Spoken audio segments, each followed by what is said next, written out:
রহমান রাহিম 30 April 2025 থাকছে দৈনিক করতোয়া সংবাদ শিরোনামে আছে আলু সংরক্ষণ নিয়ে বিপাকে বগুড়া রংপুরের কৃষক। আলোচিত এবং খুবই গুরুত্বপূর্ণ এই খবরটি প্রকাশ করেছে দৈনিক করতোয়া পত্রিকা 30 তারিখ এপ্রিল মাসের বুধবার।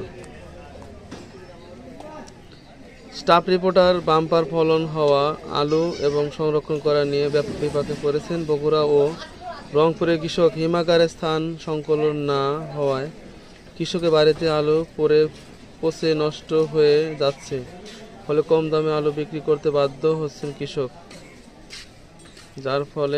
যার কারণে আলু চাষ করে লোকসান গুনতে হচ্ছে এই অঞ্চলে কৃষকদের। কৃষি বিভাগ বলছে এই বছর অধিক সংখ্যক জমিতে আলু চাষ করেছেন বগুড়ার কৃষক, পাশাপাশি ফলনও হয়েছে বাম্পার। এত বেশি পরিমাণে আলু সংরক্ষণ করতে গিয়ে হিমশিম খেতে হচ্ছে কৃষককে। তবে হিমাগারের বাইরে কৃষি বিভাগীয় প্রাকৃতিক পদ্ধতিতে কৃষকের 2000 মেট্রিক টন আলু সংরক্ষণ করতে পেরেছে বগুড়া কৃষি সম্প্রসারণ বিভাগ সূত্রে জানা যায়। চলতি বছরের বগুড়া জেলার 60,435 হেক্টর জমিতে আলু চাষ করা হয়। এই পরিমাণ জমি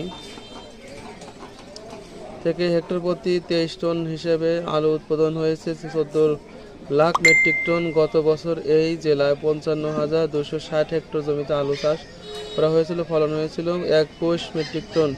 কৃষি বিভাগের মতে বগুড়া জেলার 37.5 লক্ষ জনসংখ্যার জন্য বছরে আলুর চাহিদা রয়েছে 3 লাখ মেট্রিক টন।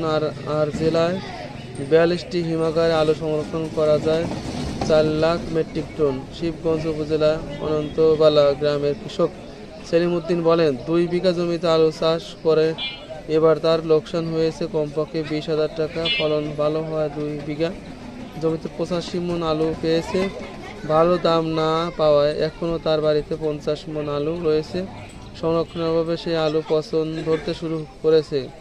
তিনি বলেন, গ্রামের প্রতিটি কৃষক ঘরে আলু অবিকৃত অবস্থায় পড়ে আছে। আলুর চাহিদা এতটাই কম যে গরিব মানুষ বিনামূল্যে দিলেও তা নিচ্ছে না। বগুড়া সদরের গোলাগাড়ি গ্রামের আব্দুল মজিদ বলেন, এই ছিল এই গুরুত্বপূর্ণ এই খবরটি। সরকারের প্রতি আবেদন এবং